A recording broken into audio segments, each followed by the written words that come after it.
2 নম্বর ইগাযাতুল মালহুফ ওয়াল ইহতিমাম বিল মাকরুব ইবাদাতুন ওয়া ফাদিলা।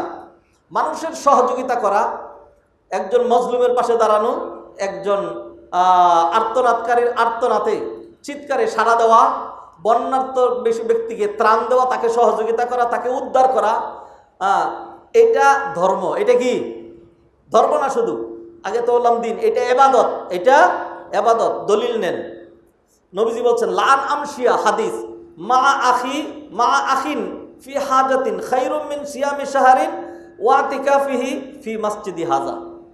নবীজি বলছেন যে আমার একজন ভাইয়ের প্রয়োজন মিটানোর চেষ্টা করা, একজন ভাইয়ের প্রয়োজন সমাধানে যাওয়া, এটা খায়রুন, খায়রুন মানে জানি কি উত্তম, খায়রুন মিন সিয়ামি শাহরিন, লাগাতার 1 মাস রোজার চেয়ে উত্তম, ওয়া ইতিকাফিহি ফি মসজিদি হাযা, আর 10 দিন না, পুরো রমাদান মাস 1 মাস মসজিদে নববীতে, উত্তরা কেন্দ্রীয় মসজিদে না, মসজিদে নববীতে 1 মাসে ইতিকাফ করলে যেই সব পাওয়া যায়, আর একাধারে 1 মাস রোজা রাখলে যেই সব পাওয়া যায়, একজন ব্যক্তির সমস্যায় তার পাশে দাঁড়ানো তার চেয়ে বেশি উত্তম। ভাইজান নিঃসন্দেহে আপনি বলবেন সিয়াম ইবাদত, ইতিকাফ ইবাদত, নবীজি দেখাইলেন তার চেয়ে বড় ইবাদত হলো লান আমশিয়া মা আখিন ফি হাজাতিহি, হাজত, হাজত বলে হাজত কেনা প্রয়োজন, হাজত, হাজত প্রয়োজন, কোন মানুষের প্রয়োজন।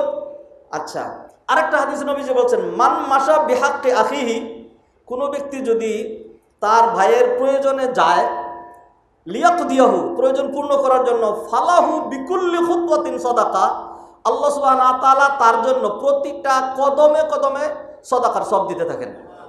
তা আপনি যদি কুমিল্লায় যান, আপনি যদি ফেনীতে যান, আপনি যদি নোয়াখালীতে যান, এইখান থেকে রওনা দিলেন, গাড়ি দিয়ে গেলেন, এইখান থেকে নোয়াখালী পর্যন্ত যত কয়টা কদম হবে, প্রতিটা কদমে কদমে আল্লাহ সুবহানাহু ওয়া তাআলা আপনাকে সাদাকার সব দেবেন। এগুলি ইবাদত, এগুলি। তাইলে মানুষের প্রয়োজনে তার পাশে দাঁড়ানোর নাম কি? ইবাদত। আর আলোচনা করেছিলাম এখানে যে কিছু আমল আছে ছোট ছোট, এগুলি করলে হজের সব পাওয়া যায়, আপনাদের মনে থাকার কথা। হ্যাঁ, আলী ইবনে হাসান তিনি বলছেন, তিনি তোয়াফে ঢুকতেছিলেন, এমন সময় এক ব্যক্তি এসে বললো যে ওই লোকটা সমস্যাগ্রস্ত, চলেন একটু, বললো যে আচ্ছা ঠিক আছে, আগে এখানে গেল। তিনি যখন ওইখান থেকে আসলেন, তখন এক লোক বললো যে আপনি তোয়াফ ছেড়ে সেখানে আরেকজন ইয়েতে গেলেন। তখন তিনি বললেন না, কেন যাব না, আমি আমার নানাকে বলতে শুনেছি, কোনো ব্যক্তি যদি কোনো মানুষের প্রয়োজন পূর্ণ করতে যায়, আর তার প্রয়োজন যদি পুরা হয়, তাইলে এটার কারণে আল্লাহ তাকে একটা হজ এবং একটা উমরার সওয়াব দিবেন। আর যদি তার প্রয়োজনটা সমাধান না হয়, সে যে শুধু চেষ্টা করলো, এটার জন্য আল্লাহ তাকে একটা উমরার সওয়াব দিবেন। তাইলে নিঃসন্দেহে আর ব্যাখ্যায় যাচ্ছি না, এটা হলো দ্বিতীয় পয়েন্ট। আপনাকে আমি দলিল দিয়ে প্রমাণ করলাম এটা, যে মানুষের সেবায় ব্রতী হওয়া এটা ইবাদত। এটা কি ইবাদত?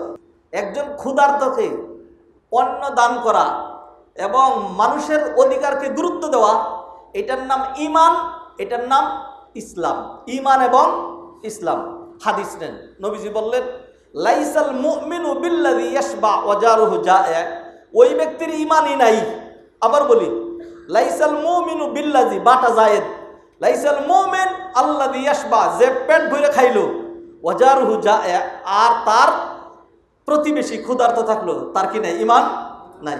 ভাইজান, শুকনা কাপড় পরছেন, আতর দিয়েছেন জুমার দিন, কার্পেটের উপরে বসছেন, এসিগুলো চলছে, পাশাপাশি কিছু ফ্যানও চলছে, অথবা এমনি ওয়েদার ঠান্ডা, ভিজতেছি না, হ্যাঁ, কি আরামে আছি, গাড়ি ঠিক আছে, বাড়ি ঠিক আছে, সম্পদ ঠিক আছে, টাকা পয়সা সব ঠিক আছে, ব্যাংকের অ্যাকাউন্ট ঠিক আছে, বসে রয়েছি।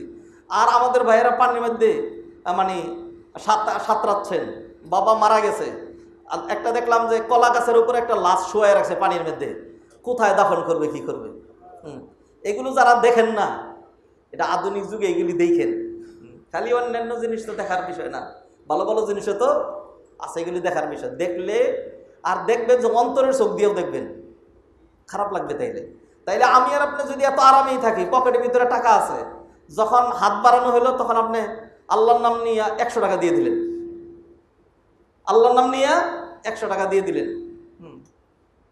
এটা তো আর বলতে পারি না যে 100 টাকা দিলে 100 টাকা দিবেন না, এটা বলতে পারি না। প্রত্যেকে তার তার সাধ্য অনুযায়ী দিবে। যদি দেন, যদি না দেন, তাহলে ঈমান থাকবে না। এই অ্যাকর্ডিং টু দিস হাদিস। নবীজি আরেকটা হাদিসে আল মুসলিমু মান সালিমাল মুসলিমুনা মিন লিসানি ওয়া ইয়াদিহি, মুসলমান ওই ব্যক্তি যার অনিষ্ট থেকে অন্য মানুষ কি হয়, নিরাপদে থাকে, যার অনিষ্ট থেকে অন্য মানুষ। যদি আপনি সমাজে অনিষ্ট তৈরি করেন, অন্য মানুষকে কষ্ট দেন, কোশ্চিন খালো, এটা করাই যায় না। আল্লাহ আমাদেরকে বুঝার তৌফিক দান করুন। ব্যাখ্যায় যাচ্ছে না, আরো কিছু অতিরিক্ত আরো কিছু পয়েন্ট বলতে চাই, সবগুলি পারবো না। তারপরেও কদা ও হাওয়াইজিন নাস মিন আহাব্বিল আমাল, মানুষের প্রয়োজন পূর্ণ করা এইটা আল্লাহর কাছে অধিক প্রিয় আমল। মিন আহাব্বিল আমাল। ফান আব্দুল্লাহ ইবনে ওমর, আব্দুল্লাহ ইবনে ওমর থেকে বর্ণিত, তিনি বলেন নবীজি সাল্লাল্লাহু আলাইহি ওয়াসাল্লাম ইরশাদ করেছেন, আহাব্বুল আমাল ইলাল্লাহি তাআলা সুরুরুন তুদখিলুহু আলা মুসলিম আও তাকশিফু আনহু কুরবাতান আও তাকদি আনহু দাইনান আও তাতরুদু আনহু জুআন।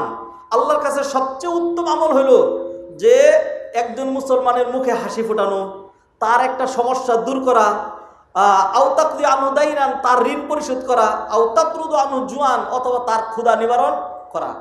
আমাদের যেই ভাইয়েরা নিঃস্ব হয়ে গেলেন, যার ফার্মটা চলে গিয়েছে, আমাদের টাকার দরকার হবে, একটা না টাকার দরকার হবে তাদেরকে সহযোগিতার জন্য। আমরা যদি একজনকে একটা গরু কিনে দেই, এটা তার জন্য বড় হেল্প হবে। একজনকে একটা মুরগির ফার্ম দিয়ে দিলাম, একটা বড় ঘর, একজনকে একটা ঘর করে দিলাম।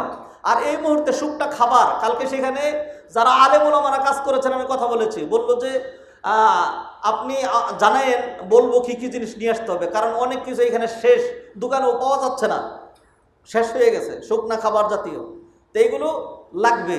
তো এই সমস্ত জিনিস ব্যবহার, এই কাজগুলো করা, এটা হলো মিন আহাব্বিল আমাল, আল্লাহর কাছে সবচেয়ে উত্তম আমল। আচ্ছা, 6 নাম্বার, মানব সেবা, এটা ইসলামের অন্যতম একটা রুকন, যেমন জাকাত। 7 নাম্বার, কদাউ হাওয়াইজিন নাস সাবাবু মাশরুইয়াতি সাদাকাতিল ফিতর ওয়া কাফারাতুস সিয়াম ওয়াল ইয়ামিন ওয়া গায়রিহা। সারা রমাদান শেষে ঈদের আগে আমাদের কি দিতে হয়? সাদকাতুল ফিতর। কসম ভঙ্গ করলে কাফারা দিতে হয়, রোজা রাখতে না পারলে ফিদিয়া দিতে হয়। আল্লাহ এইগুলো যে প্রবর্তন করেছেন, এইটা মানুষের আর্ত মানবতার সেবার জন্য। এইগুলির নাম কি? দিন। আচ্ছা।